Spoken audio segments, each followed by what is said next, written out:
Buen día, ingeniero.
Hola, buenos días. Buen día, ingeniero. Bueno, empezaremos el tema número 4. Pese que ya saben, creo que me llevaron otra materia y era este tema. Bueno, la determinación del tamaño de las partículas comprendidas, o sea, la gravimetría, ¿qué significa? Es la determinación del tamaño de las partículas comprendida en diferentes rangos de tamaños y expresado en porcentajes. Bueno, eh, en los soros gruesos se puede determinar su gravimetría mediante mallas. Dicha distribución por tamaños puede deber algo referente a sus propiedades físicas y materiales. Entonces lo que vamos a ver aquí es lo siguiente. Ustedes ya saben lo que es la gravimetría mediante utilización de mallas, ¿no es cierto? Las mallas, que comúnmente conocemos como tamiz, o tamiz pueden tener abertura cuadrada o abertura circular. ¿Qué nos permite determinar eso? En ambos casos puede utilizar los tamizes sean circulares o cuadrados. Nos determina justamente la distribución gravimétrica que existe en un determinado suelo. Que eso nos va a permitir justamente identificar el suelo y determinar la utilización que le podemos dar a este tipo de materiales. Especialmente en el suelo grueso utilizamos las mallas, pero en suelos finos utilizamos otro método, que es el método del sifoneado, de la pipeta y el método de la hidrometría. Son métodos diferentes, que se basa justamente en ley de sedimentación y la ley de Stokes, que es la última fase de este tema. Pero por lo pronto vamos a hablar de lo que es la hidrometría mediante las mallas. Bueno, cuando hablamos de granulometría, podemos ver que la distribución granulométrica puede presentarse de tres maneras. Uno, que es un suelo bien graduado, que tiene justamente el suelo bien graduado, tiene las partículas de la más pequeña en forma distribuida irregularmente hasta la partícula más gruesa. Es un suelo bien graduado. Y el suelo que tiene casi el mismo tamaño de partículas con una pequeña variación del tamaño, eso se llama gradación uniforme. Este es el caso de los limos. Los limos casi todas las partículas son casi del mismo tamaño. Es una gradación uniforme. Justamente compactar estos suelos que estamos usando para carreteras, que eso es bastante difícil compactar. Se puede compactar, pero bastante difícil. Después tenemos suelo de graduación abierta. Entonces, la graduación abierta, ¿qué significa? De que tenemos partículas pequeñas, pero no tenemos partículas intermedias. Entonces, inmediatamente aparecen las partículas gruesas. Entonces, tenemos tres tipos de graduación. Suelo bien graduado, graduación uniforme y falta de graduación. O graduación abierta, como pueden llamar. Bien, entonces, generalmente la distribución granulométrica, ¿no es cierto? La serie de mallas que se utiliza, estamos hablando de números. Por ejemplo, de 2 pulgadas, media pulgada, 3/4 pulgadas, 5 octavos, etcétera, ¿no es cierto? Dependiendo de la nomenclatura que utilicemos. Podemos hablar también de milímetros, micrones, como quieran llamar, pero no estamos refiriendo justamente a la lectura de las mallas. Pero sin embargo, cuando ya llegamos a la malla número 4, por ejemplo, cuando ya llegamos decimos número 4, número 10, número 30, estamos hablando de números. Entonces, ¿qué está significando? De que una pulgada cuadrada tenemos 4 aberturas, si es número 10. Perdón, si es número 4. Si es número 10, serán 10 aberturas en una pulgada cuadrada. Sucesivamente va hasta la malla 200, el más conocido. Pero también tenemos otras mallas, que son 270, 275, 300, en fin, hay otras mallas más pequeñas. Pero lo más usual es justamente utilizar hasta la malla 200 en mecánica de suelos. Y cuando pasan más de un cierto porcentaje de la malla 200, se hace por otro método. Que les dije que se hace por método de hidrometría, o método del sifoneado, o método de la pipeta. Hay 3 métodos para hacer. Bien. Entonces, por ejemplo, generalmente, ¿no es cierto?, para poder utilizar en cualquier sistema, porque este es un parámetro que nos sirve para clasificar un suelo. Si no conocemos los diferentes porcentajes que pasa en la malla número 4, 10, 40 y 200, no vamos a poder clasificar el suelo. Entonces, siempre es conveniente poner las mallas, cuando hacemos una granulometría, por lo menos colocar la número 4, la número 10, 40, 100 y 200, en cualquier caso. ¿Para qué? Porque esto nos va a permitir, casi todos los sistemas de clasificación de suelos utilizan estas mallas. Entonces, por eso es conveniente colocarla siempre la número 4. Toda la malla, todo el material retenido en la malla número 4 se considera grava. Y todo el material que pase la número 4 son suelos finos. Puede ser arena, o que sea, pero no son gravas. Son la número 10, y de la número 4 a la número 10, desde la 4 hasta la 100, son arenas. Y desde la 100 a la 200 son limos. Y todo menor a 200 se considera suelo fino, que son las arcillas.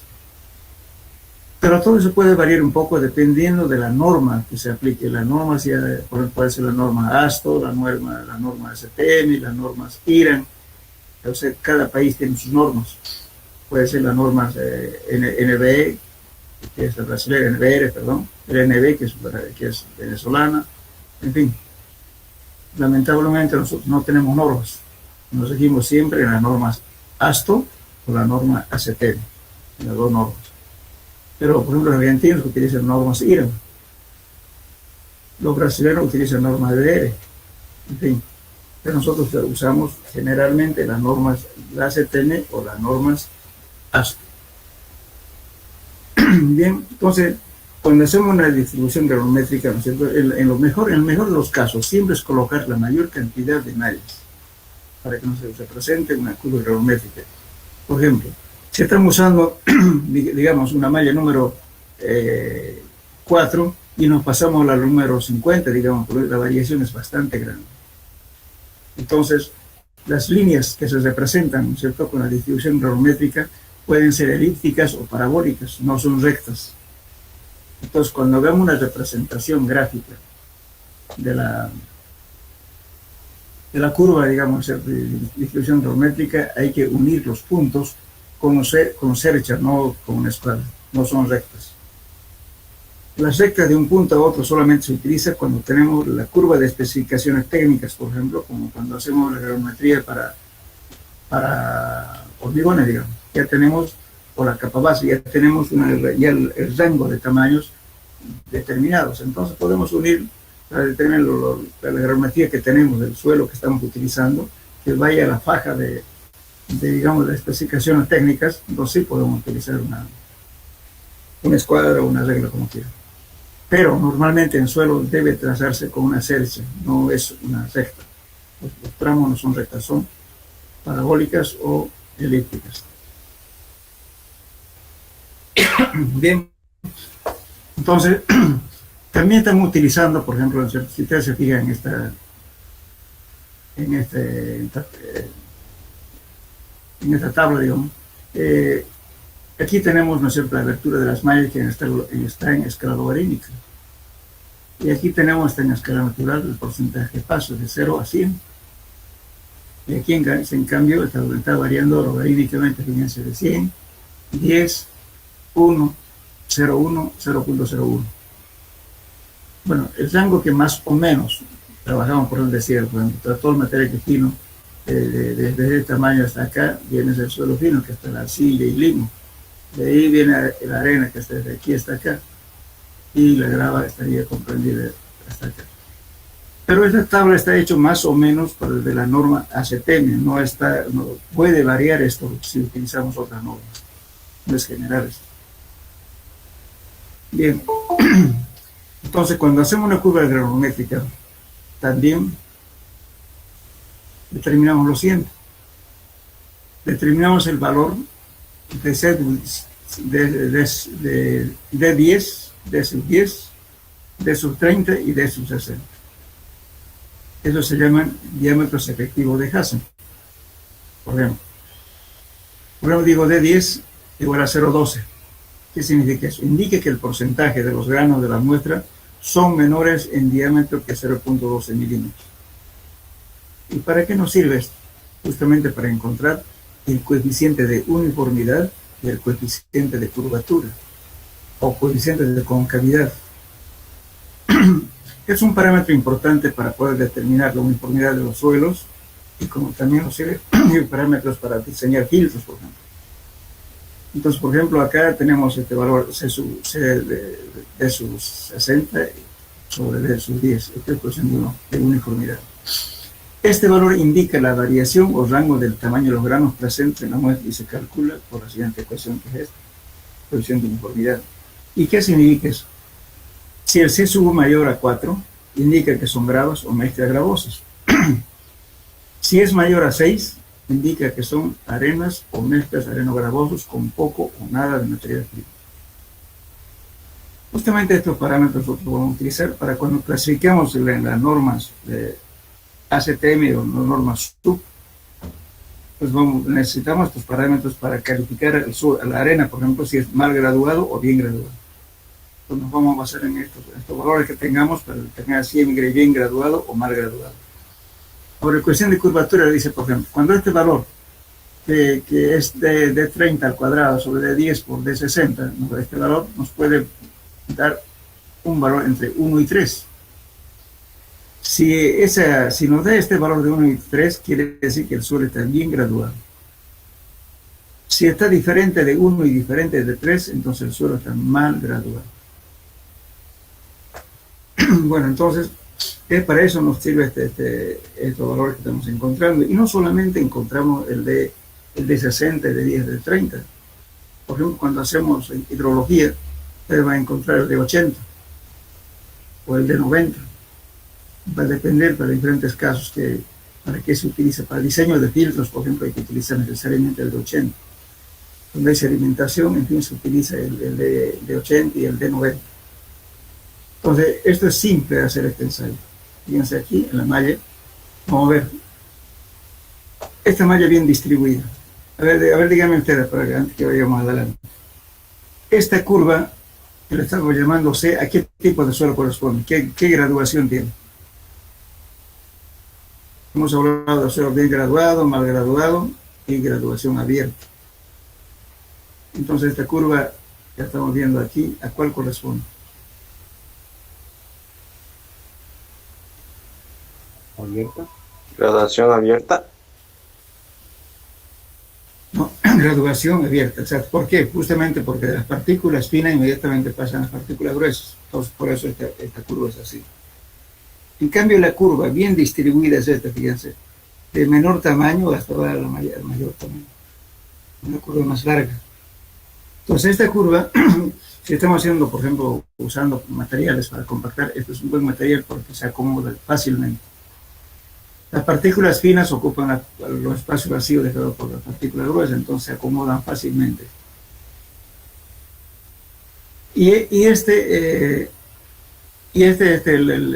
Esta curva, la B, es una graduación abierta, entonces de un tamaño chico pasa al mayor tamaño. Entonces nos da o sea, con solamente mirar a la curva, ¿no es cierto? Podemos decir este suelo está bien graduado, por ejemplo, esa curva larga que tiene todos los tamaños. En cambio, este es una graduación uniforme, este tiene el caso de los linos. En cambio, esto tiene un suelo de grueso, se pasa a fino. Son dos tipos de curvas. Ahora, ¿qué es lo que ocurre? Cuando estamos viendo aquí, ¿no es cierto? Estamos llegando al máximo hasta la malla número 200. Ahí se quedó. Pero ¿qué pasa si queremos conocer partículas menores a la malla 200? Pues podemos prolongar esta curva. Supongamos esto. Podemos proponer inclusive determinar partículas mucho menores de la malla 200. Acoplar a esta curva para complementar cuánto es el tamaño de los finos. Entonces, para eso se hace justamente el método hidrométrico, por otro método, por sedimentación, utilizando la ley de Stokes, que es el método del hidrómetro, el método de la pipeta y el método del sifonero. Entonces, eso para suelos finos. Entonces, por eso si ustedes se fijan, cuando vimos en la primera parte para determinar la actividad de las arcillas, aparecía un porcentaje, ¿no es cierto?, menores a la media número, a las partículas menores a 0.01. ¿Cómo se determina esto? Y dije, fíjense, aquí, menor a 0.01. Pero sin embargo, nuestro curvo no va a decir, hacemos por un tamizado directo, no vamos a poder hacer esto. Nos falta este pedazo, cuánto porcentaje más hay de aquí. Entonces hay que hacer hidrometría. Entonces a esta curva que se determina por tamizado directo, podemos acoplar esto y hacer una curva más prolongada con partículas menores a la malla 200. Bien, entonces, ahora, ¿en qué casos, por ejemplo, se utiliza el método tamizado? Si el material pasa en la malla número 10 en un porcentaje mayor, entre 10 a 15%, se recurre a lavar. Hay que lavar la muestra necesariamente. Para ello se toma, dice, un también. ¿Ingeniero me escucha? Sí, sí. ¿Ingeniero me escucha? Sí. ¿Ustedes me están escuchando o no? Hola. Es que se va sí, pero entrecortado, es que se va la señal y bien. Inge, una pregunta. Sí, sí. Inge, ¿me escucha? Pregunta. Le estoy escuchando. Estaba anotando entre las dos clases de curva que dijo el ingeniero y no anoté la segunda, me reitera, curva abierta y la otra curva. Ya, vamos a ver, ya está bien. Aquí, me está hablando de esto, ¿no? Esta curva A corresponde a un suelo bien graduado. Bien graduado significa a esta figura de aquí, a esta. Tiene partículas de todo tamaño. Y esta es graduación uniforme. Casi tiene partículas del mismo tamaño, que es esta de aquí, la B. Fíjense, no brilla mucho la curva. Así. Es el caso de los limos. Ahora, la otra curva es abierta. De partículas grandes pasa directamente a las partículas finas. Tenemos así, que es el caso C. Entonces veremos aquí, esta es graduación uniforme, graduación abierta. Falta la parte intermedia. Por eso, en suelos que son bien graduados es fácil compactar. ¿Por qué? Porque todas las partículas pequeñas ocupan el espacio vacío dejado por la partícula más grande. No se acomoda bien. Pero en este caso, por ejemplo, es más difícil compactar esto porque casi son del mismo tamaño. Por eso compactar un limo y llegar al 100% de la densidad máxima es difícil llegar. Hay que combinar a veces la compactadora pata de cabra con la compactadora de rodilla, en algunos casos. Y eso, el limo, por ejemplo, es un material totalmente ambivalente, podemos decir así. Cuando está confinado funciona bien, pero cuando está saturado es deleznable. Y cuando está sometido al efecto eólico y el efecto fluvial, se escurre, no tiene partículas final que no la frene nada, se desintegra. Por eso cuando se ponen terraplenes, este tipo de material, lo primero que hay que hacer es justamente poner una cobertura. Encima se le pone en el talud, se pone una tierra vegetal y sobre eso se ponen, se puede poner los tepes.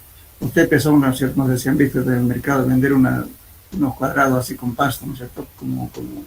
Es sembrar de césped, es un tepe. O en su defecto se colocan celdas pues vienen ya de plástico y se siembra gramíneas, o sea, pasto, en el lugar para evitar justamente el problema de la erosión excesiva del suelo. Porque si ustedes lo dejan libre en un talud, viene una lluvia y se va a ir todo.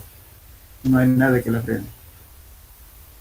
El más fregado de este suelo en esos casos. Si está confinado, funciona bien. Si tengo algo acá que lo proteja, está bien. Pero si está libre, está justamente sufre mucha erosión por efecto eólico y el efecto fluvial. Lo que no ocurre con este tipo de suelos.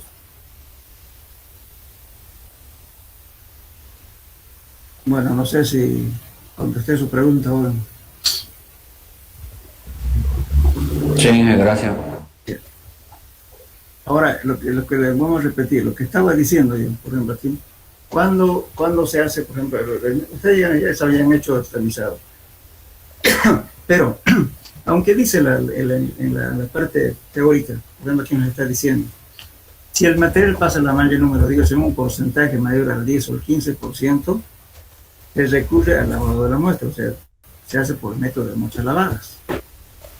Y para ello se toma, dice uno, una malla número 40 de protección a la malla número 200. No siempre 40, puedo poner una 100, puedo poner 60, porque quiero proteger la malla 200. Si estoy lavando un poco de gravita, ¿no es cierto?, sobre esta malla número 200, este 200 se va a arruinar inmediatamente. Entonces se pone mallas de protección. Si tiene algo de grava, se pone la número 4, después se pone la número 40, después será la 60, sucesivamente, después la 100 y de 100 a 200. Solamente estamos protegiendo que no se arruine al lavar. Ahora, si el material es menor del 5 al 10% de la malla número 10, se procede al tamizado directo. Eso se puede hacer, o sea, secamos la muestra y lo tamizamos directo, cuando cumple estas condiciones. Pero no es conveniente en realidad hacer esto. Por ejemplo, supongamos que ustedes están haciendo una granulometría con material de río, digamos, por ejemplo, que tienen partículas mayores a la número 4 y son gravas. Si las gravas tienen hendiduras, entonces ¿qué va a pasar? Va a haber arcilla impregnada en esa hendidura. Entonces cuando ustedes lo tamizan en seco, no se va a desprender la arcilla pegada. ¿En qué afecta eso? Si ustedes están haciendo hormigón, lógicamente cuando ya se humedece, cuando ya lo someten a compresión, eso se va a desprender. No hay adherencia. y por tanto va a fallar la resistencia del hormigón. Por eso hay que tomar muy en cuenta la cantidad de material que pasa a la malla 200 en un acopio para hormigones. Hay que controlar eso. No debe ser más del 2%. Es más, entonces hay que lavar o bien cambiar de acopio. Bueno, y también hay que tomar muy en cuenta, ¿no es cierto? Estoy hablando tanto en capa base como en hormigones. Si tengo partículas planas y alargadas, tampoco me sirve. ¿Qué significa partículas planas y alargadas?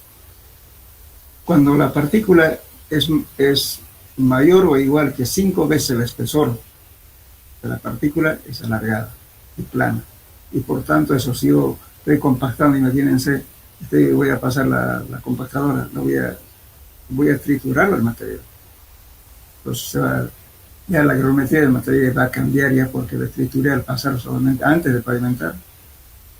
Y si estoy haciendo hormigón es lo mismo. Cuando el se somete a compresión se va a quebrajar esas partículas planas, no me aguanto. Entonces mi resistencia va a ser, ni por más que le eche la cantidad de cemento que quiera, me va a fallar por problemas de laminaridad. Eso hay que tener cuidado. Bien, entonces, ahora viene otro caso. Si el material pasa más del 12% de la malla 200, se debe realizar la granulometría por sedimentación. Entonces aquí cuando hablamos de eso, estamos hablando de hidrometría o el método de la pipeta o el método del sifoneo. Hay 3 métodos. El más utilizado en mucho medio es la hidrometría. Ahora, cuando tamizamos, cuando hacemos la granulometría, siempre es preferible poner una alternativa que colocamos. Aquí no se olviden colocarlo, aquí está faltando uno, la número 4. Todo material que queda retenido en la número 4 es grava. Entonces, ya de antemano para separar la grava para que se tire en la 4, entonces sí o sí hay que poner el número 4. En cualquiera, en esta alternativa o en esta. Siempre se debe poner la 4. Ponemos la 10, 20, 30, 40, 50, 100 y 200. Y en otra alternativa, como digo, 4, 10, 40, 100%, otras alternativas, pero siempre se debe colocar la número 4. La número 4, la número 10, la número 40, 100 y 200, como en este caso, sí o sí. Bueno, con eso hacemos la curva granulométrica y vamos a determinar, como les decía hace rato, el D sub 10, D sub 30 y D sub 60. Para eso calculamos C sub U y C sub C.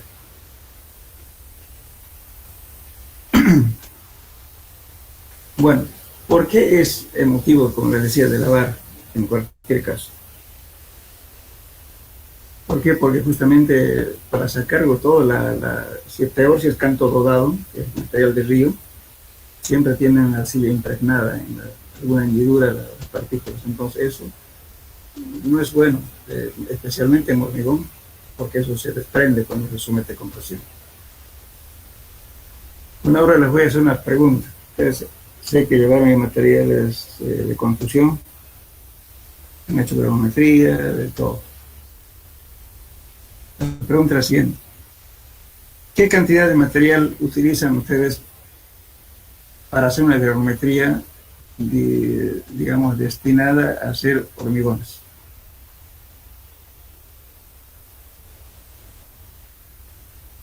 La cantidad mínima necesaria para hacer una granulometría. 5 kilos. 5 kilos. ¿Alguien más?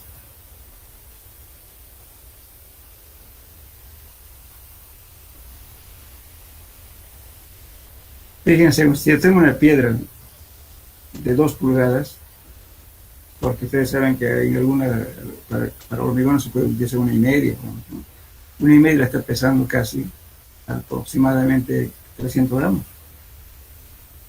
4 piedras pesan 1 kilo, o 5 piedras pesan 1 kilo, ¿verdad? Entonces esa muestra no es representativa. Para hacer hormigón, lo mínimo tiene que utilizar por lo menos entre 15 a 20 kilos de muestra, debidamente cuarteada. Si no, no es representativo. Por desgracia, le cae 2 piedras grandes y ya le pesa 1 kilo. Entonces ya la curva ya no es la misma lo que va a usar en la obra. Por eso la geometría para hormigones hay que usar por lo menos unos 20 kilos, 15 a 20, mínimo. Ahora en la capa base lo mismo, la capa base es el material que se coloca para pavimentar, que va encima antes de colocar el pavimento. Lo mismo ahí. En capa base inclusive las gradaciones que se utilizan que son partículas de 2 pulgadas para abajo, 2, 1,5, 3 octavos, etc. Entonces, si lo colocamos así 5 kilos, le cae 3 piedras de 2 pulgadas, pues ya suma de 1 kilo. Entonces no representa la realidad de la curva. Por eso siempre hay que usar la mayor cantidad posible de material. Y además lavar, siempre lavar. Yo digo eso porque mucha gente, ingenieros inclusive, están llegando al laboratorio con 5 kilos de muestras para hacer geometría para hormigones. Eso es un chiste, eso no representa nada. Además, para hacer hormigones, quién sabe, ahí ustedes han llevado ya la parte de material de construcción y hormigones, que tengo yo hormigón. Pero quién sabe si hace de agregado grueso para hormigones, quién sabe eso. Casi lo mismo también se hace para... Estoy hablando de hormigones, ¿por qué? Porque en carretera se utiliza pavimento rígido. También se utiliza en pavimento flexible, se utiliza el agregado, por eso estoy hablando. Porque como ya ustedes entiendan del hormigón, más fácil de entrarle por ahí. ¿Quién sabe eso?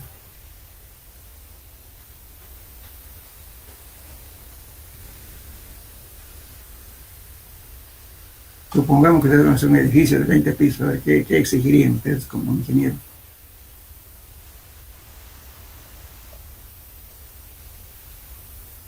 Sacar una muestra de Abraham. Estoy hablando de... Ya. Lo primero que tienen que hacer, ¿qué cosa? Chequear su granulometría, ¿verdad? Después, ¿qué más? Yo decía, las partículas planas y alargadas. Uno, ya sería 2 ensayos, ¿no? El otro ensayo que es las caras fracturadas. ¿Cuántas caras tiene fracturadas? Luego, el porcentaje de tesones de arcilla en la muestra. Luego, el porcentaje que pasa en la malla número 200. ¿Y qué más?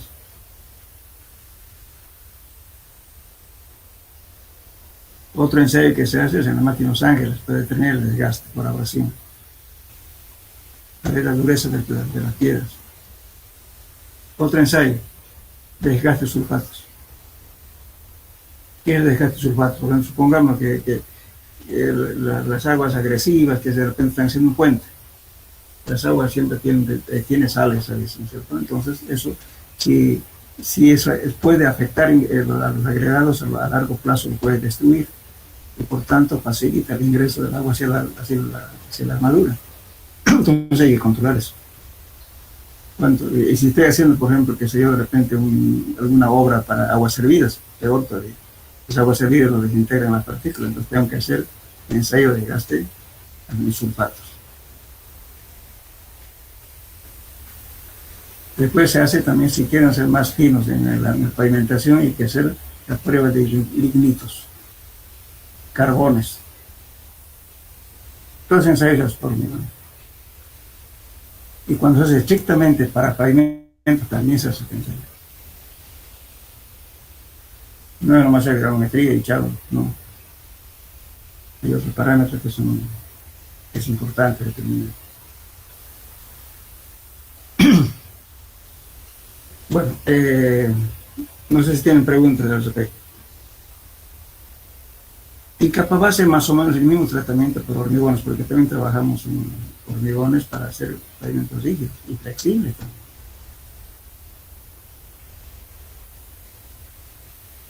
¿Una pregunta más, jóvenes?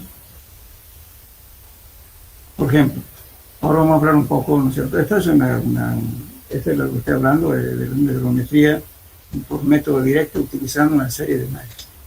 Después vamos a hablar de hidrometría. Entonces, no sé si están entendidos hasta aquí. Ahora, otra pregunta que les voy a hacer, que supongo que ya deben saber también eso. Cuando van a un acopio de suelo, o sea, ya sea para el grava o material de capa base, lo que sea, ¿cómo harían ustedes el muestreo para traer una muestra al laboratorio? ¿Cómo muestrean?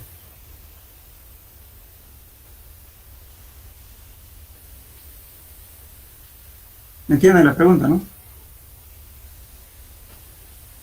Sí, se entiende. Vienen las volquetas, le van a echar un material o copian un material. Bueno, usted tiene que llevar al laboratorio para hacer las pruebas de su grafometría y todo eso. ¿Cómo muestrea?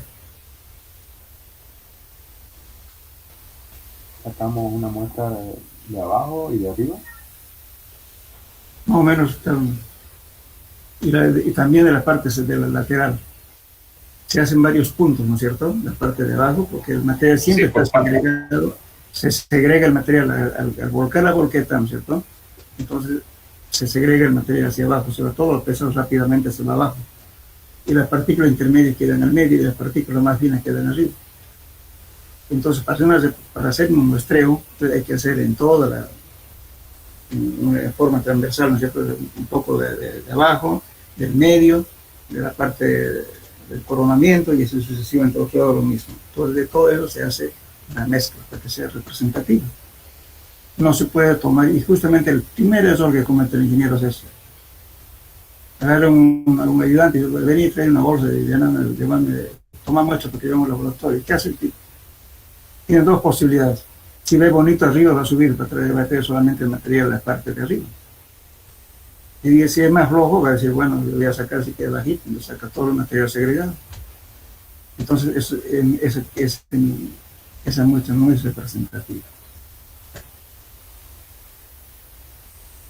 Por eso, cuando se hace una grafometría, hay que decir, el material fue proporcionado por el contratante. Otra cosa que ustedes lo muestren, entonces ahí garantizan que la cosa está bien. Pero si le trajeran otros, bueno, después le van a decir, bueno, usted ha hecho mal el ensayo de grafometría, su ensayo no coincide con lo que estamos en obra. Porque no sabemos quién lo tomó la muestra, bueno. Bueno, no sé si está claro. Ingeniero, Sí, señor. pregunta, ingeniero, porque para sacar una muestra anoté abajo, medio, coronado, eso escuché, ¿me corrige? Sí, claro, supongamos que está el suelo, ¿no es cierto? De un poquito de abajo, de unos 20 centímetros, 30 centímetros toma. Y además no va a tomar siempre de encima, siempre se hace un hueco por lo menos 30 centímetros en profundidad. Hace un huequito y de ahí saca el material. Después unos 2 puntos al medio y a la parte de arriba, entre el coronamiento y después al otro lado. Se saca en todo el montón de tierra, de material que tiene y sacar diferentes puntos. Muy bien, y ahora pregunta sí. que no lo tengo claro aquí. Abajo al medio está claro, ¿no? Pero coronado, ¿qué zona es? Es lo de arriba, pues encima, cuando ya está abajo, arriba, la corona, o sea, del montón, la parte superior. Ya, gracias. Ahí siempre van a encontrar material fino. Corona. La superficie sería. Entonces hay que sacar también de ahí. De repente, no sé, diferentes puntos para que sea representativo. Ahí, gracias. Es importante el muestreo. Si no, le va a pelar, porque ¿qué va a pasar? Resulta que usted va a hacer una grafometría, va a presentar, y en obra, cuando le chequeen, el supervisor va a chequear, su grafometría no va a coincidir con lo que le han hecho en el laboratorio. Así es. Y de repente pidió otro ensayo más, usted en el laboratorio hizo esa muestra mal muestreada, está haciendo hacer todos los ensayos, está haciendo mal. Porque cuando le chequeen en obra ya no va a ser lo mismo, entonces le van a observar. Pero el muestreo es fundamental en el laboratorio.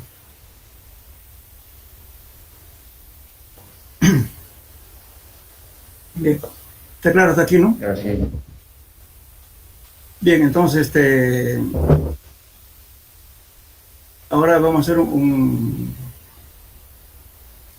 ejemplo de grafometría. ¿Qué tenemos aquí? Generalmente siempre se hace el lavado. Normalmente en laboratorio, ¿qué se hace? La norma dice, ¿no es cierto?, de que la muestra se lava y se deja secar. Primero tiene que secar. Después de secado, procede a lavar. Ya pasó 12 horas o 24 horas. Después de lavarlo, vuelve a secar, recién para tamizar. Ya se pasó 48 horas. Entonces, no, en laboratorio no se puede dar ese lujo. La norma dice, ¿no es cierto?, la teoría dice que debe ser así. Pero a veces trabajamos más rápido. ¿Qué hacemos? Lo hacemos paralelamente a la humedad, una parte, y luego que pasamos peso húmedo y lo estamos lavando inmediatamente. Eso para ganar tiempo. Pero aquí, con este ensayo lo estoy haciendo como normalmente hacemos, pero en la realidad hay que apurar. Se toma de la misma porción una muestra para humedades, la otra muestra ya pesa peso húmedo y va lavando. Luego calcula el peso original, el peso seco. Y aquí vamos a hacer un ensayo, un ejemplo. Vamos a tomar peso seco original, dice, ¿no? O sea, peso neto, 500 gramos. Después se procedió a lavar. Peso seco, después de lavado, me pesó 474.5 gramos. La pérdida por lavado tengo 25.5 gramos. ¿Bien? Luego, hemos puesto la malla número 4, 10, 20, 40, 60, 100, 200 y la base. Estas son la abertura de las mallas. Ahora estoy haciendo el peso detenido acumulado. En la número 4 me detuvo 9.10 gramos sucesivamente, ¿no es cierto?, en cada malla. Este es acumulado. Luego, con estos datos, voy a proceder a calcular el peso retenido en cada tamiz. Eso no es más que la diferencia de entre, fíjense, aquí tengo 9.10 en la primera malla, en este número 4, me quedó 9.10 gramos. Aquí me quedó 44.30, pero ya es acumulado. 44.60 menos 9.10 me da este valor. 35.50, a ver, hagan la operación. Después tengo 120.20 gramos, menos esto, me da este valor. ¿Se dan cuenta, no? Hagan la operación, por favor. Calculen estos datos que estamos dando, pesos detenidos acumulados en cada tamiz. Primeramente 9, después 44.60 menos 9.10 nos da esto. ¿Está bien? Sí, sí. Ya. Ahora, para otro lo mismo. Está bien. 120.20 menos 44.60 nos va a dar este valor.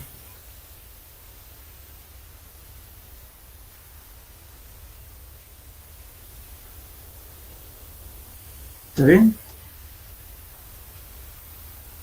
¿Está bien? Sí. Ya. Y así sucesivamente. 250.30 menos esto les va a dar este valor. Con eso tenemos pesos detenidos en cada tamiz.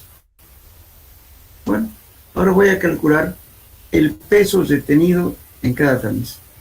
Entonces, ¿qué hago? Fíjense. Una regla de 3. Si pasara todo sería 100%, ¿verdad? Pero si se tuviera todo sería 100%. Entonces estamos haciendo regla de 3, fíjense aquí. Estamos haciendo lo siguiente.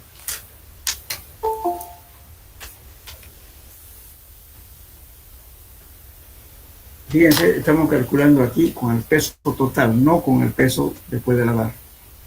Entonces, aquí entonces el peso total es 100%. Es la de 3, fíjense. 100%. Entonces lo que me está pesando aquí, lo que me detiene aquí, es X%. ¿Está levantado? Aquí. 9.10.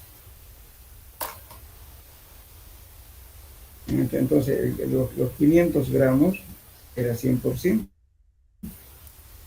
y los 9.10 gramos es X.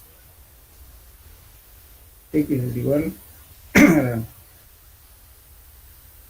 9.10% dividido entre el peso total, entre 500. Hagan la operación, les va a dar este valor. 1.88.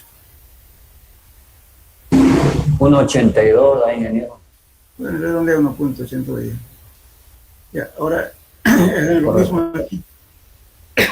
Con el 35, hagan lo mismo. Tiene que darse este valor. 35.50 por 100 entre 500.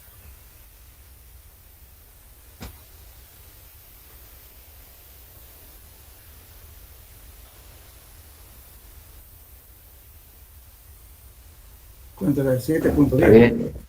7,10. Ya. Ahora con el otro es lo mismo. Entonces agarren 500 por 100 dividido entre 75.60.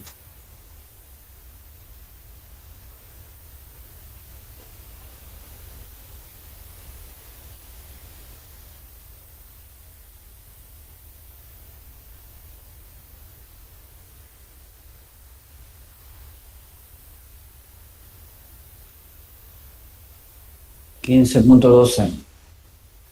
Ya redondeado, ¿no? Ya. 15.12. Ya. Bueno, aquí el redondeo está fallando, pero no es tan... O sea, decimal. Muy bien, ahora la misma secuencia hasta acá. Aquí ya no lo hago porque aquí está el 10% dependiente que de la malla número en la base. Entonces estoy calculando solamente hasta la malla 200. Ahora, ¿cómo calculan el porcentaje que pasa? A ver, escriban su formulita. El porcentaje que pasa. Se resta entre 100. El porcentaje que pasa va a ser igual a 100. Si pasara todo sería 100, ¿no ven? Entonces 100 menos la sumatoria de los porcentajes detenidos.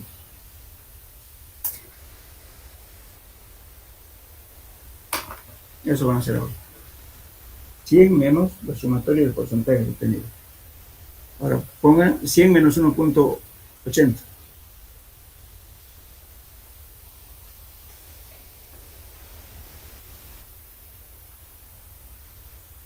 Ya, 100 menos 1.80. Sí, 98.20, ¿no? Sí. Ya. Ahora muy bien. Ahora hagan 1.80 más 7.10. Entonces, ya estén de 100 menos 1.80 menos 7.10. Le va a dar este valor. Pues digo, sumatoria de los porcentajes detenidos, ¿no?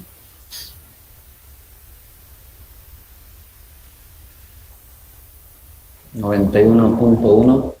91.1, está bien. Bueno, después con la calculadora ya lo pueden ustedes. Ahora si quieren hacer, si quieren sumen esto más esto y restan de 100, les va a dar esto. Inge pregunta, ¿Sí? cuando usted dice que es redondeado, y si no redondeamos, ¿afecta el resultado, ingeniero? No va a redondear con número entero, no va a variar con número entero, puede variar en decimales. En el segundo decimal no pasa nada. Ahora en la sumatoria, cuando verifiquemos, nos va a variar un poco. Vamos a verificar todo, a ver si está bien hecho o no está bien hecho. Continuamos con esto. No pasa nada con nada. Bueno, si ustedes si quieren usar el redondeo con su calculadora, pueden tomar 2 decimales y luego redondear automáticamente el calculador con 2 decimales. Bien, ¿entendieron? Sí, ingeniero. Sí. No es más Sí, que 100 menos la sumatoria de esto más esto, más esto, más esto, más esto, estamos obteniendo este valor.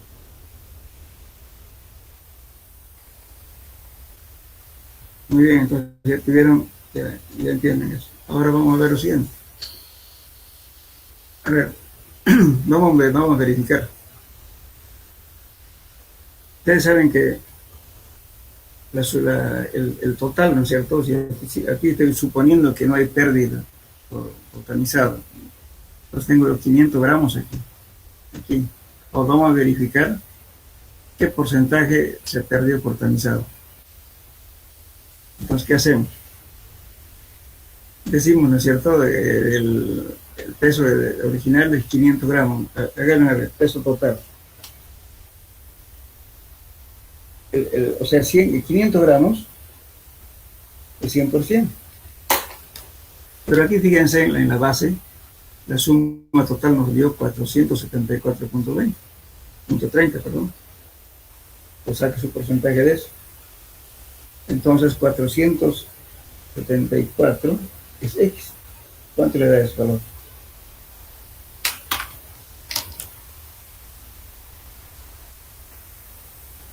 $4.74 dividido 500.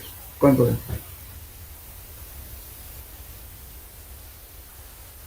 94.86.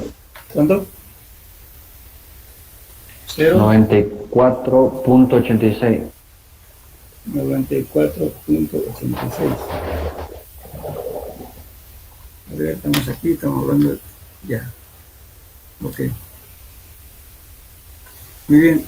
Ahora, lógicamente que el peso tenido acumulado, o sea, el peso de tener cada tamiz debería haber sido los 500 gramos, ¿verdad? ¿Sí o no? ¿Aquí qué ha pasado? No. Ahora resten, fíjense, de 94.86 menos 100, ¿cuánto le falta?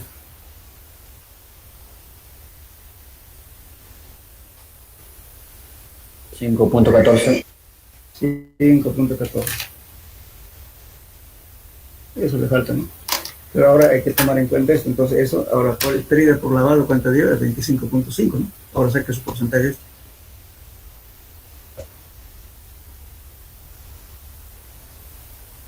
¿Cuánto sale? ¿De cuál INE? De esto, pues, aquí está el lavado, ¿cierto? Aquí, 25.5 gramos. Y así ahí hay una pérdida aquí. Entonces ustedes sacan ese porcentaje. ¿Cuántos pérdidas por lavado? Tienen 500 al 100% y 25.5 X. Como hace rato. Claro. 25.5% entre 500. ¿Cuánto le da?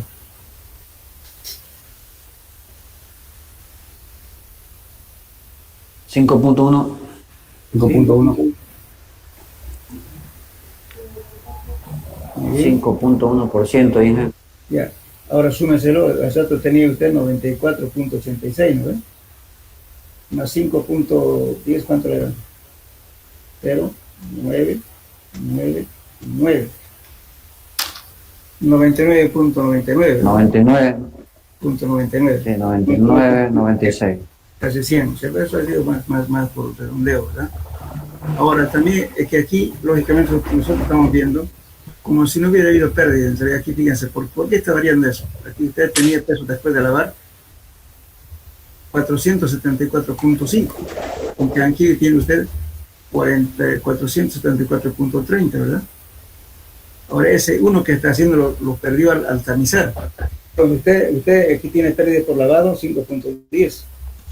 Ahora, la pérdida por tamizado, haga lo mismo. ¿Cuánto perdió? Es mínimo, pero es importante.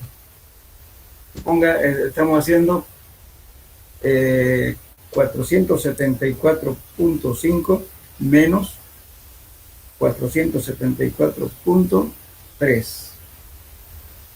0,2. ¿Cuántos representan porcentajes? 0,2 gramos.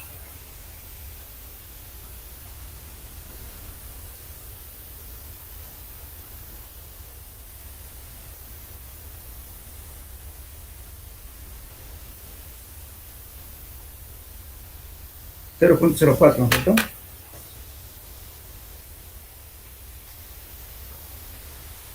Sí, 0. Sí, Y ahora lo suma a 99.9. 4 centésimas. Esa pérdida por redondeo. ¿Por qué le estoy haciendo hacer esto? Usted dice 0.04.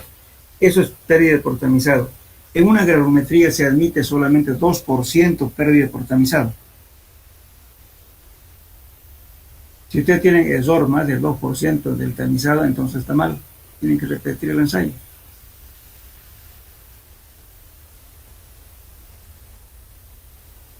Lógicamente en agregado grueso no es mucho, pero si usted está hablando con suelos finos, entonces eso es importante. Pero también, y bien, ¿por qué? Pues se ha perdido por tamizado, justamente porque no se cerró bien posiblemente el tamizador o al hacer manipuleo manualmente han perdido algo de muestra. Si han perdido más del 2%, entonces hay que repetir el ensayo. Entonces, se pregunta cuántos pérdidas por tamizado ustedes van a sacar ese valor, cuánto se perdió.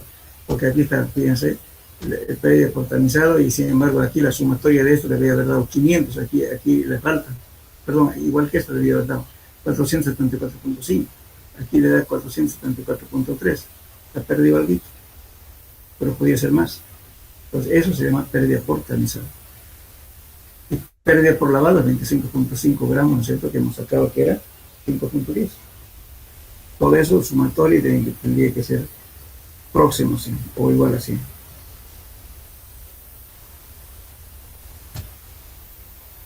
¿Se entendió?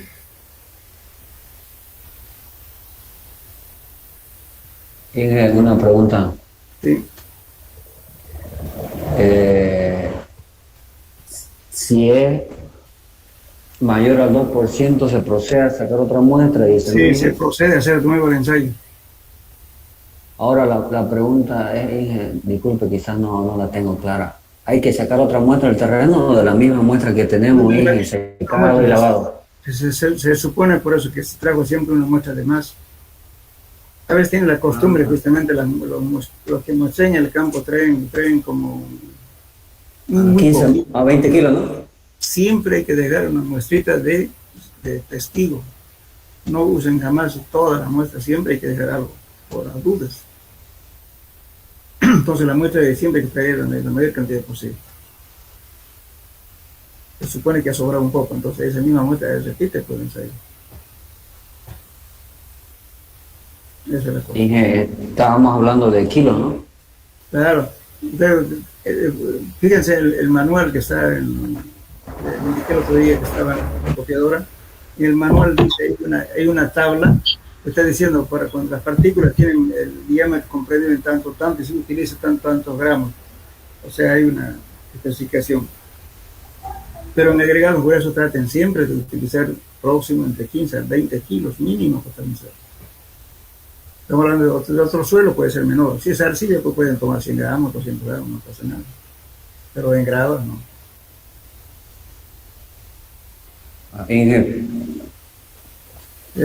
Ya. Muy bien, entonces con estos porcentajes que pasan, grafican y van a calcular el C sub C y el D sub 10, el D 30 y el D 60. Y van a calcular el coeficiente de uniformidad y el coeficiente de curvatura. Estoy hablando de esto. Entonces agarren una escala de este tipo, semilogarítmico, y grafican la curva. Y calculan el D10 y el D30. ¿Cómo se calcula? Me olvidé decirles. Si yo quiero calcular el D sub 10, es simple. Tome el 10% correspondiente, traza la paralela a este eje de aquí, y va acá, calcula el D sub 10. Entonces le va a dar la abertura aquí. ¿Cuánto es el D sub 10? Ahora el D30, lo mismo. El 30% viene por acá hasta encontrar la curva y baja aquí, es el D30. El D60 lo mismo.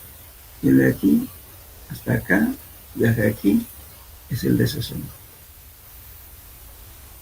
Es simple para tener el de 10, de 30. Ahora, si no pudiera calcular, supongamos si alguna vez le diera menos del 10%, no va a poder calcular de 10, entonces se dice en la nota abajo, no se ha podido determinar el de sub 10 debido a que las muestras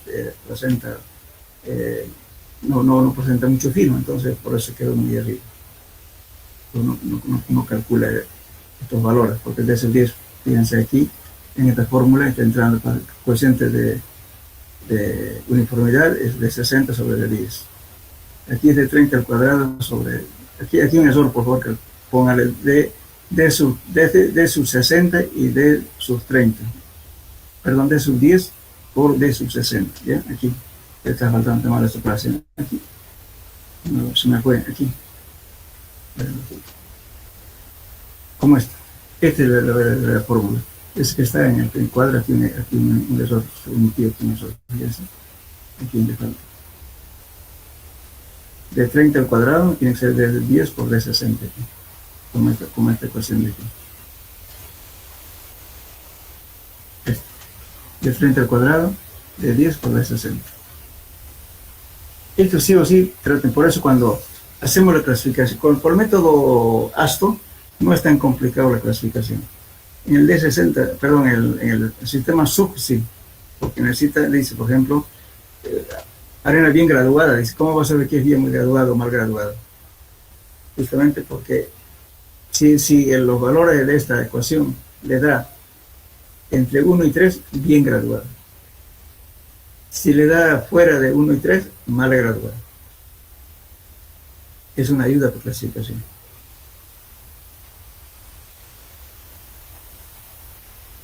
Bien, entonces esto sería en cuanto a la granulometría. Entonces ustedes van a graficar esto, van a calcular el D de sub 10, de 30 y de 6. Y con eso calculan C sub U y C sub C.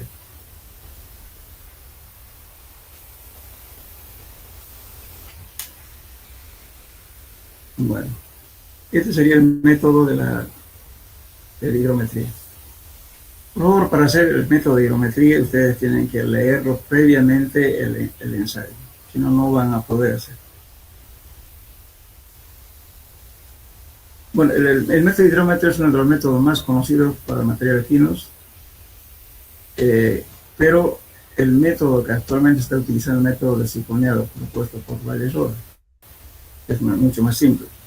Valle-Roda es un boliviano, no sé si alguna vez han escuchado a él, que hizo varias cosas en mecánica de suelo, introdujo sistemas para estudiar taludes, para empujes de tierra, hizo justamente el método de la pipeta, él lo inventó, es una variante del método del hidrómetro.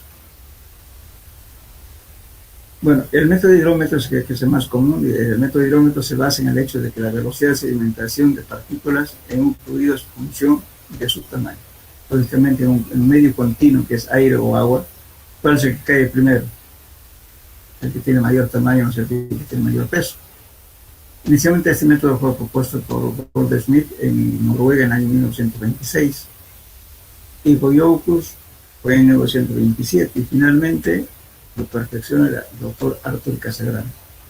Eso es lo que estamos manejando ahora. Este método se basa fundamentalmente en la ley de Stokes, en lograr un diámetro equivalente para partículas menores a la malla número 200. ¿Y qué dice la ley de Stokes?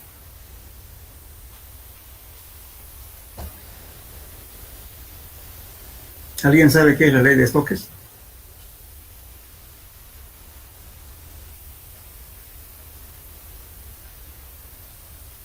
Por favor, para complemento de este tema, cuando yo le dé el cuestionario, le van a poner al final, por favor, ¿qué es la ley de Stokes? Muy bien, ley de Stokes. Ley de Stokes, así tal como está escrito aquí, Stokes. ¿Cómo se pronuncia, Inge? Perdón, entrecortado lo escuché. Ya, decía que a la tarea que, o sea, como le estoy dando yo de cada tema, ¿no es cierto?, un cuestionario de preguntas, ¿no es cierto? Entonces, al final del cuestionario, cuando les dé este tema, que es número 4, al final lo colocan esta pregunta que le estoy haciendo. ¿A qué se refiere la ley de Stokes? ¿Qué es la ley de Stokes? Lógicamente nosotros deberíamos saber ya en física, eso es cuestión de física. Pero como no saben, entonces lean para que no se olviden. Inge, una pregunta. Sí. Un paréntesis al tema. Está en la fotocopiadora, Inge, la materia para... Disculpe que no haya escuchado. Sí, está, o sea, lo que lo estoy dando, no sé si alguien puede material grabar para darlo a los demás. Lo que pasa es que yo reformé un poquito de lo que está en la fotocopiadora. Ahí está misma cosa, pero algunas cositas que están cortadas, que están, como lo puedo decir, en la edición vieja. No puedo decir, esto yo lo hice para hacer un libro, pero no tuve tiempo de corregir y editarlo. Pero pueden grabarlo para tener esto, por favor, porque va a salir como libros. Como yo ya tenía escrito, por eso me facilitó hacer justamente las diapositivas con esto. Ahora, la parte del laboratorio de suelo, sí, creo que inclusive pueden pedirlo, el disco, en el Instituto de Investigación de Tecnología. Eso hice cuando teníamos horas de investigación, está el manual de laboratorio de mecánica de suelo, o sea, sí. Manual ilustrativo de mecánica de suelo, dice. Está ahí en tamaño libro, o sea que no hay copia, o lo graban en su computadora. ¿Ya? Si quieren también se los puedo pasar, yo no hay problema.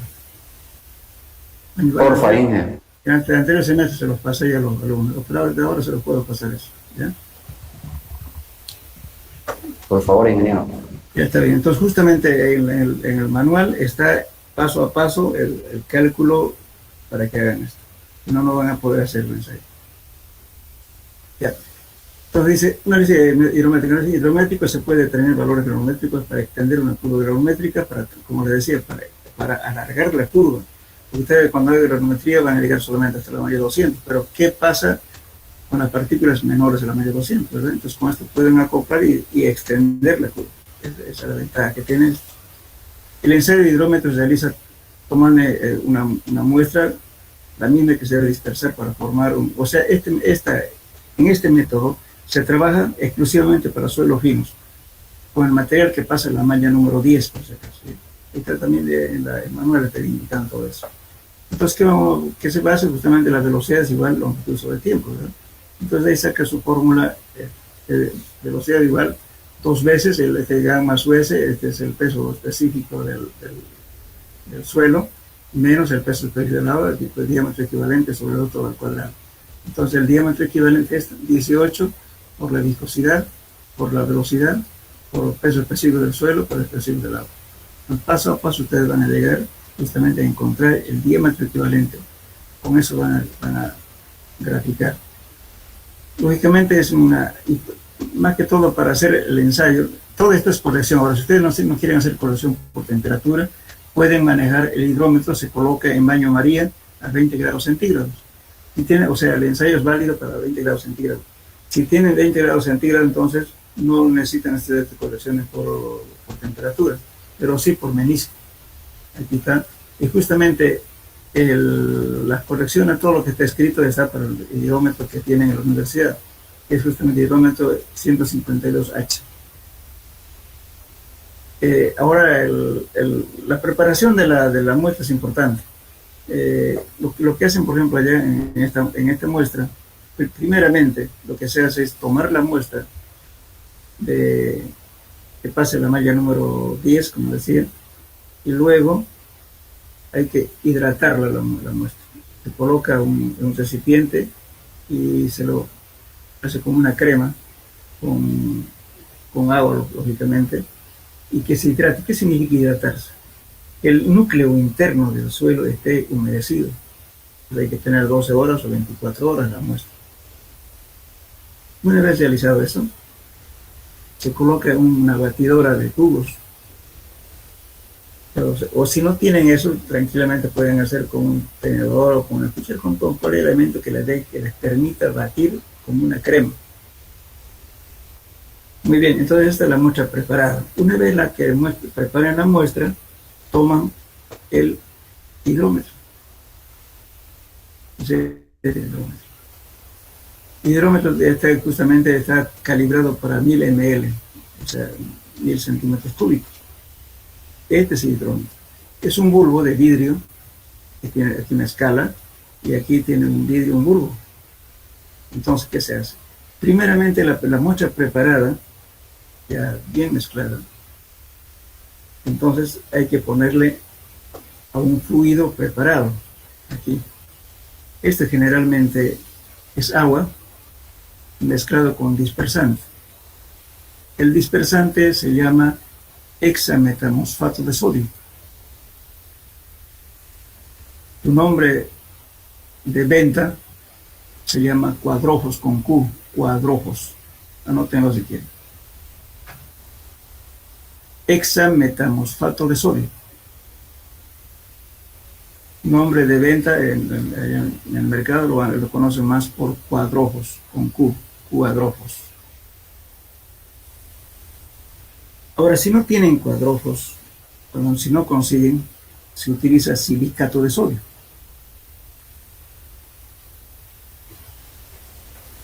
¿Qué es silicato de sodio? La sal inglesa, lo que toman cuando están estreñidos. Eso es el sal inglés. Pero entonces lo venden eso, lo preparan la solución con un porcentaje determinado que está indicando en el manual, lo preparan y lo mezclan con agua. Esta agua, ¿no es cierto? Luego lo baten bien, la muestra, ¿no es cierto? Se tapa aquí con ya sea con goma o con la palma de la mano, se tapa bien y se deja un espacio para echar la muestra. Una vez colocado en la solución preparada, entonces se vierte la muestra aquí y se lo bate completamente, siempre no muy lleno, es una marca determinada. Después lo sacuden bien durante 3 minutos de todos lados, como hacer jugo de tamarindo, un lado o lado, que se mezcla totalmente. Una vez mezclado, entonces ponen hasta la marca que mide 1000 centímetros cúbicos. Una vez realizado eso, lo colocan el hidrómetro, este aparato. Entonces inmediatamente controlan el tiempo, desde el mismo momento en que ponen el hidrómetro, y miden en esta escala, mide qué escala tiene. Conforme va pasando el tiempo, conforme se precipitan, ¿no es cierto? Las partículas más grandes se van a precipitar primero, después las chicas. Entonces el fluido va bajando su viscosidad. Al bajar la viscosidad, lógicamente va a permitir que este bulbo vaya penetrando y van midiendo ustedes la escala y tiempo. Con eso va a ser todo el cálculo. Ahí está el secreto de medir la escala en función del tiempo, cuánto se está entrando esta escala de aquí. Van midiendo. Entonces, cuanto más fino, lógicamente, este ensayo va a durar más tiempo. Cuanto más las partículas sean más chicas, dura más, porque la precipitación no es instantánea, tarda tiempo. Si el suelo tiende a ser granular, tiende a ser un poquito más grueso, entonces sí, se hace más rápido el ensayo. Ustedes pueden, para hacer el mismo hora que tienen, para hacer un ensayo pueden utilizar, si quieren, un limo arcilloso. Pero si utilizan la arcilla, les va a durar 4 o 5 horas o tal vez más el ensayo. Entonces van midiendo, lógicamente, que le van a llenar a una planilla que está también en el manual, es importante que lo tengan. O si no, también el manual está en la edición antigua, está también en la fotocopiadora de Elías, que está frente al laboratorio civil, en las escaleras se lleva una fotocopiadora, donde venden jugo de coco. Esa fotocopiadora tiene el suelos 1 y suelo 2 y tiene el manual. O si no, piden una copia de la investigación. Eso se lo voy a enviar por último, ya uno de ustedes, al ayudante lo voy a mandar para que se lo envíe usted el manual del laboratorio. Entonces, con eso va a ser este ensayo. Entonces, bueno, esta es corrección por menisco, que forma este menisco hay que corregir. Y también la temperatura, hay que mantener la temperatura a 20 grados centígrados. Entonces, a ver, ¿alguien sabe a qué temperatura está el agua de Santa Cruz? Lo que sale de la tierra.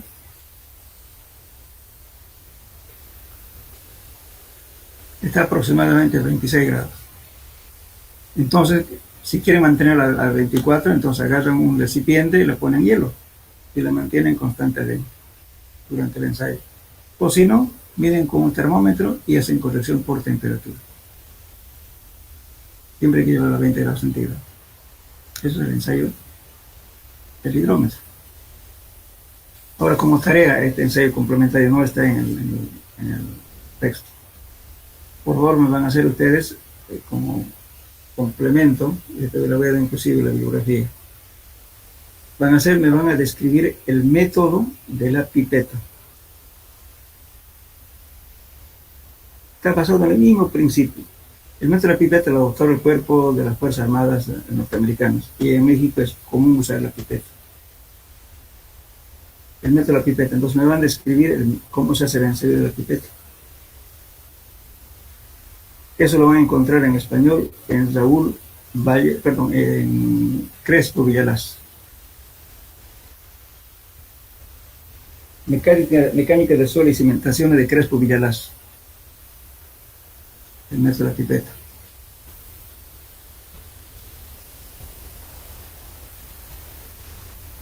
Están tomando nota, ¿no? Sí, Inge. Ya. El otro método es el método de la pipeta. Perdón, el método de sifoneado. Ya hemos hablado del método de la pipeta, eso está en Crespo Villalaz, ¿no? El otro método es el método de la pipeta. Perdón, el método de la sifoneado. El método del sifoneado. Ese, el autor es Raúl Valle Roda. Raúl Valle Roda.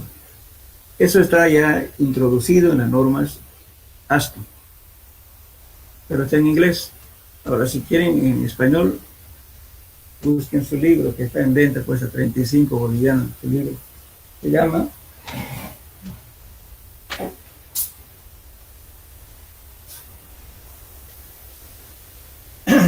Calles, Carreteras y Aeropistas. Raúl Valle Rodas. Un libro un poco antiguo, lo que pasa que él murió el año antesito del 70, o sea, su libro fue editado antes del 70. Antiguamente las normas de lo que es ahora ASTO se llamaba ASHO. Entonces está en normas ASHO, pero ya está ya convertido a la norma ASTO. Lo que cambia el nombre nada más de esa institución. Lo que se llamaba ASHO ahora se llama ASTO.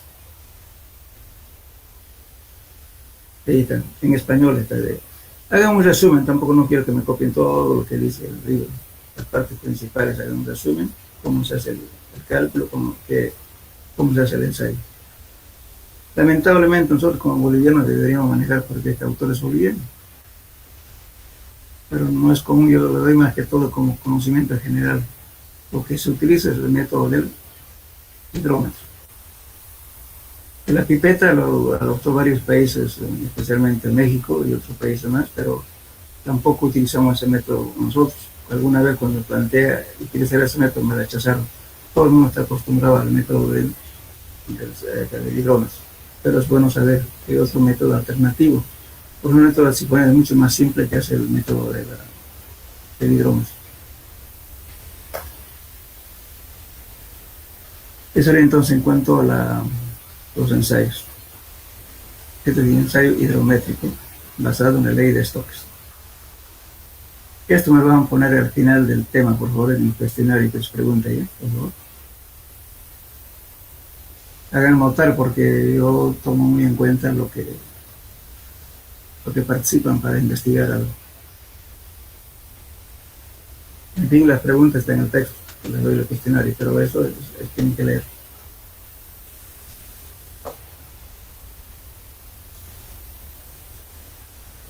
¿Alguna pregunta?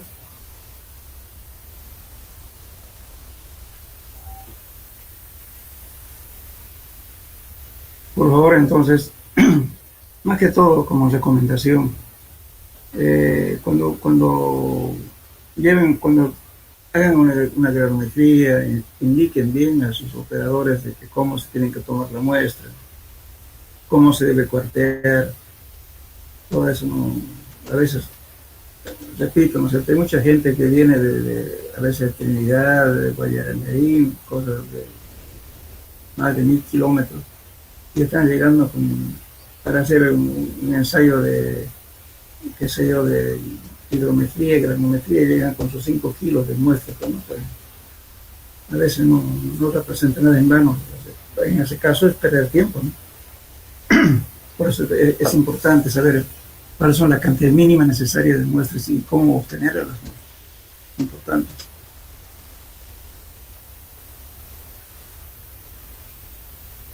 ¿Alguna pregunta, jóvenes?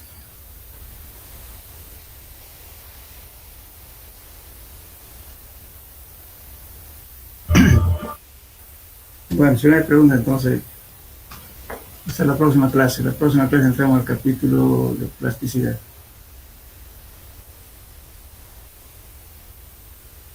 Gracias. Ingeniero, hasta luego. Hasta luego. Ahora ingeniero. Hasta luego. Hasta luego.